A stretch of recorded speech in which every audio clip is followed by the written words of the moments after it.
if you don't have good data to work with, all the expertise in the world isn't going to help you. In other words, what makes for a good analyst is good data.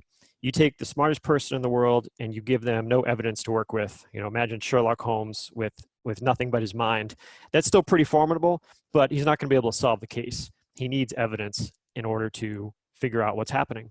Now, once you have good evidence and you have analysts and they're trying to deal with security challenges, the traditional model was you would execute some type of playbook. And maybe it wasn't called a playbook, maybe it was just called your process, your procedures. But that model does not scale with modern security load.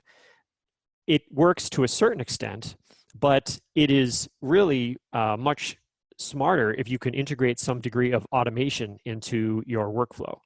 Now, you don't just want to automate an inefficient process. You want to, as we used to say in another company I worked at, you wanted to lean then digitize, which was the CIO, Gary Reiner, his main point for us.